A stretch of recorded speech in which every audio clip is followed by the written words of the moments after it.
সরকারি শিল্পী হিসেবে নথিভুক্ত করা হয় আমার। ঠিক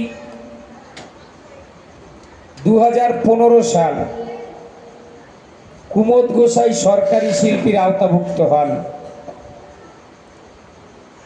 তারপর থেকে দেখতে দেখতে আজ প্রায় 11 বছর, 2026 সাল।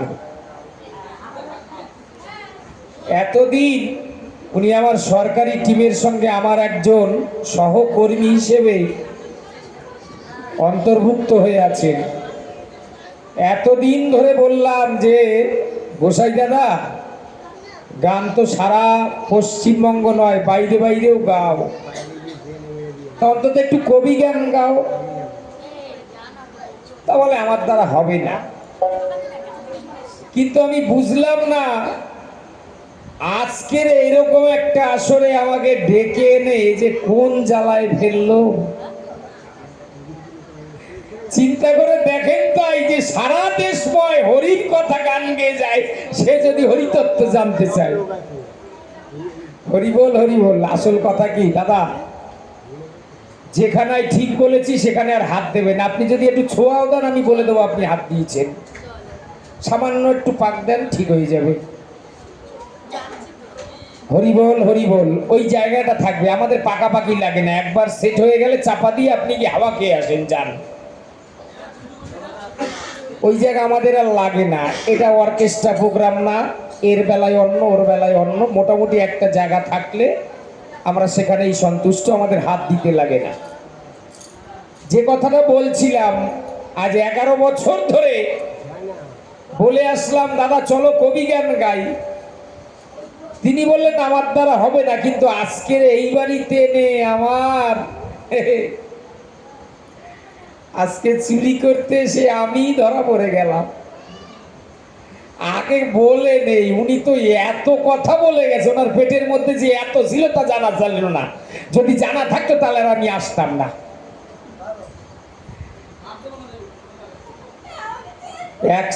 7 দিন ঘরে রান্না বান্না হয় না। এখন খিদের জ্বালায় কি করবে, যার বাড়ি যায় দেখে দেশময় অনটন। ধানের গোলায় চুরি করতে যায়, গিয়ে দেখে ধান নাই। এখন এক ভালো, তার অবস্থাও খারাপ না। আস্তে আস্তে করে গুটি গুটি পায়ে শীত কেটেছে রাত 3টে পর্যন্ত। শীত কেটে ওই ঘরের মধ্যে প্রবেশ করেছে। এখন গিয়ে দেখতে পায় গমের বস্তা বোঝাই করার। ও বস্তা ধরে টানাটানি যখন করতে যায়, পড়ে গেছে সমস্যায়। কি হবে উপায়? ওই বস্তা তো একার দ্বারা তোলা সম্ভব নয়। এখনো মনে মনে চিন্তা করে, ভেবে দেখি এখন কি করা যাবে।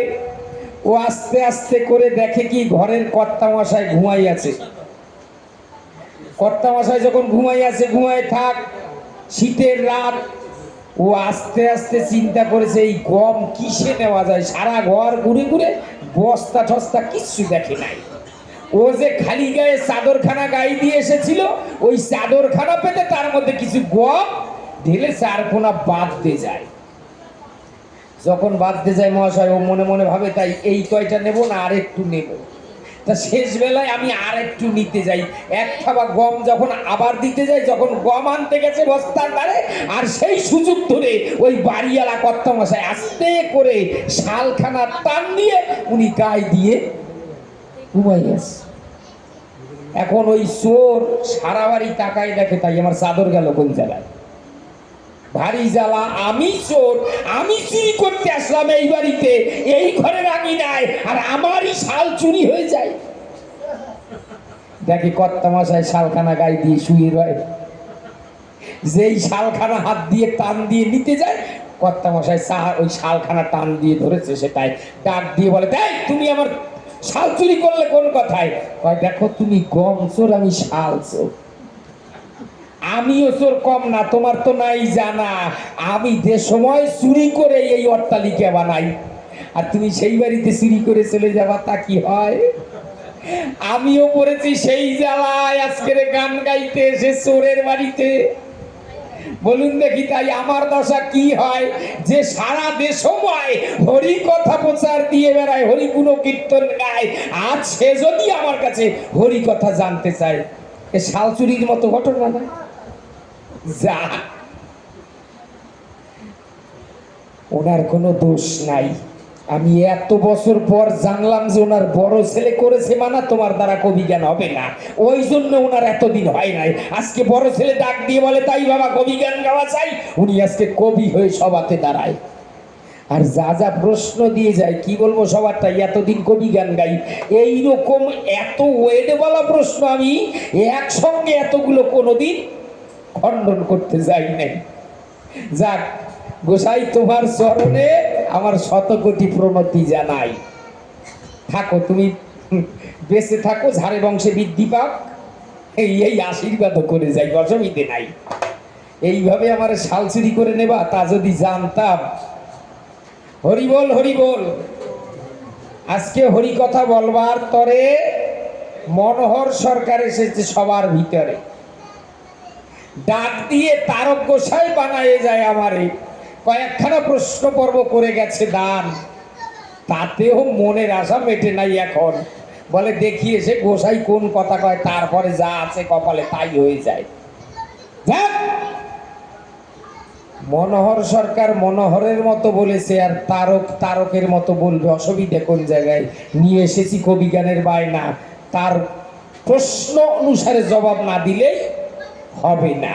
তবে যাকে লক্ষ্য করে আমরা আজ এখানে এসে উপস্থিত হয়েছি, যার তরে, যার ভাবনায়, যার চিন্তায়, যার গুণগীতির তরে আমরা সবাই মিলে একত্রিত হয়েছি, চলুন তার তরে একটা জয়ধ্বনি দিয়ে আমরা আমাদের জবাব পর্বে যাই। জয় জয় শান্তি হরি গোপাল চন্দ্রমানন্দ হরি হরি বলে গো।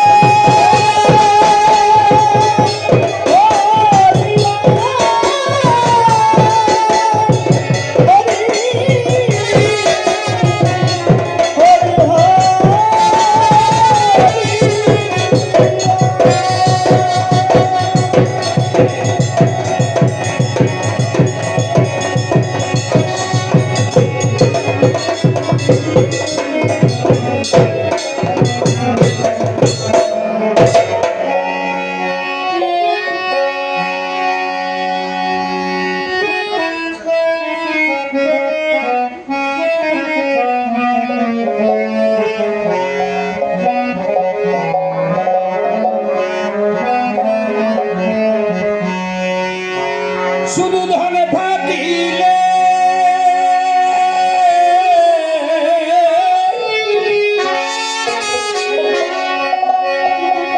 শুধু ধন থাকিলে হয় না ধনী,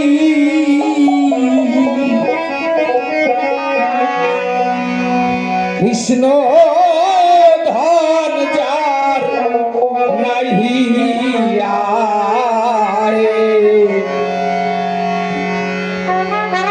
কেবা ধনী কেবা গরিব বোঝা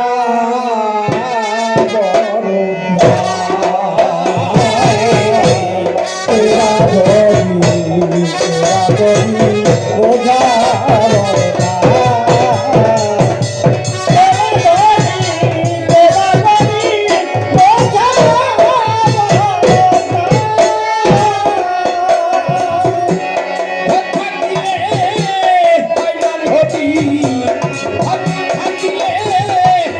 ধনী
পাগল ছাড়িল বিদায় হায় হায় রো বিদায়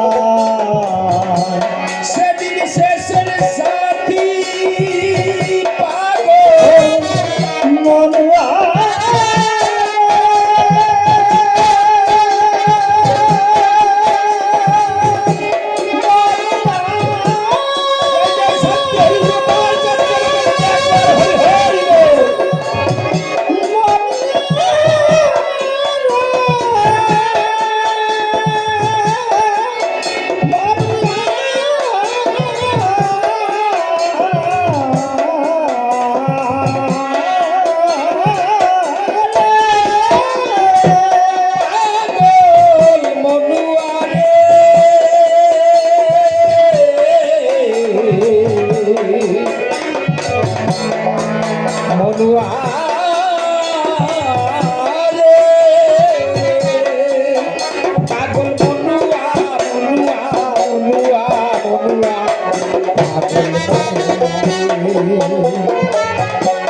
সাথীর সাথী এই হরিনাম সাথীর সাথী এই হরিনাম ধন সম্পদ কি সঙ্গে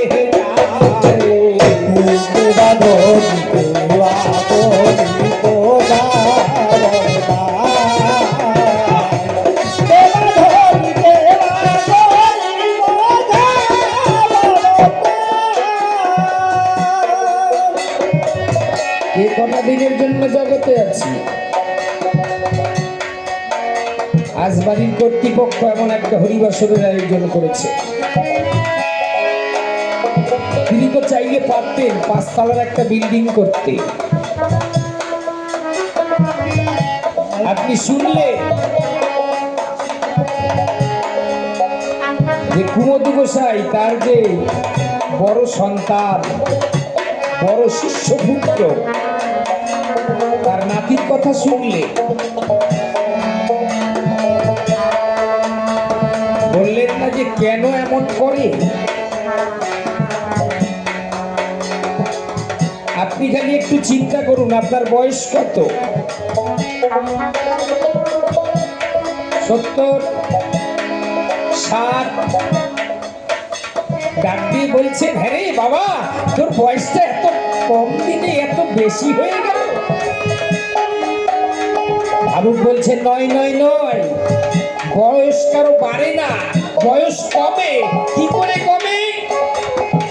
তুমি যে কটা দিনের জন্য জগতে এসেছিলে সেই গোনা দিন থেকে যদি তোমার 40 বছর বর্তমান আয়ু হয়, ওই 40 বছর তোমার গোনা দিন থেকে মাইনাস হয়ে গেল।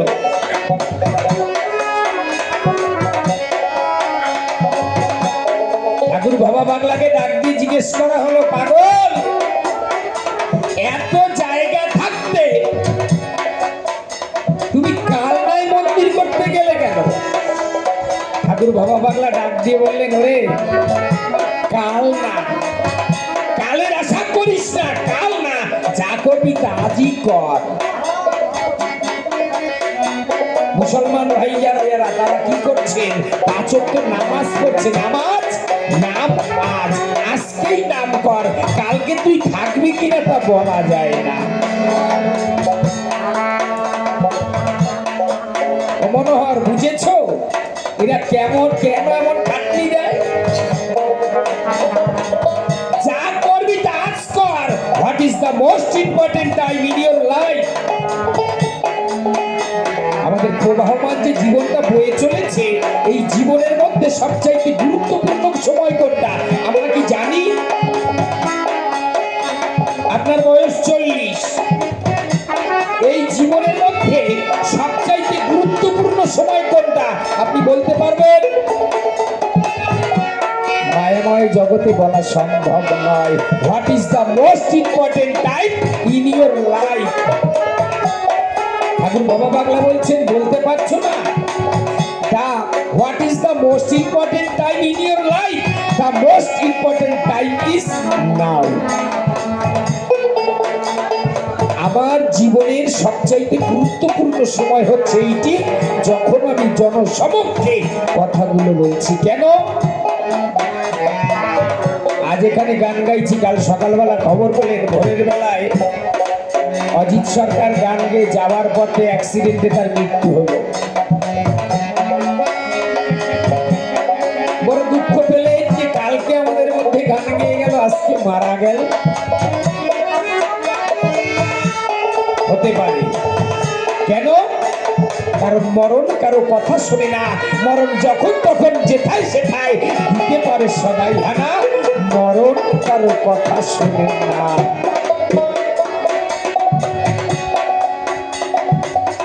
পাগল বললেন তোমরা একটা কাজ করে, জানো কি? ওই যে প্রত্যন্ত গ্রামের এক কোনায় রমার মা থাকে, রমার মায়ের মতো হয়ে জগতে থাকো। রমার মাকে প্রত্যন্ত নিম্ন মধ্যবিত্ত পরিবারের একজন মহিলা, যে কিনা পাঁচতলার ফ্ল্যাটে বাবুর বাড়িতে বাসন মাজে, রান্না করে, বাবুর ছেলেকে খাওয়ায়, মাসকাবারি টাকা পায়। তাহলে রমার মায়ের মতো হয়ে থাকতে হবে কেন? কারণ রমার মা বাবুর বাড়িতে যায়, বাসন মাজে, রান্না করে, খায়, বাবুকে খেতে দেয়, বাবুর সন্তানকে নিজে সন্তান মনে করে কোলে করে খাওয়ায়, আবার বাবুর কাছে ঘুম পড়ায়, নিজেও ঘুমায়। কিন্তু যখন বিকেল 4টে বাজে আর ঘড়িতে যখন 4টে বেজে যায়, রমার মা বাবুর ছেলেকে খাটের উপর রেখে নিজে রমার মা সোজা দৌড় দেয়। কেন? রমার মা জানে এই বাড়িটা আমার না, এটা বাবুর বাড়ি। আমার একটা বাড়ি আছে, আমার একটা ঘর আছে, পুত্র কন্যা সন্তান আছে, তাহলে এই বাড়ি আমার নয়। সারাদিন থাকলেও ঘড়িতে 4টে বেজে গেলে রমার মা জানে এই বাড়ি আমার না, আমার একটা বাড়ি আছে। আর আমরা মায়া পাশে আবদ্ধ হয়ে আমরা ভুলেই গেছি এই যে অট্টালিকায় আছি এ বাড়ি আমার না, আমার একটা বাড়ি আছে। আমি যেখান থেকে এসেছিলাম, আবার দিনের শেষে দিনে বন্ধু যখন ডাক দেবে, সকল কিছু ফেলে আমাদের সেই দেশের বাড়িতে যেতে।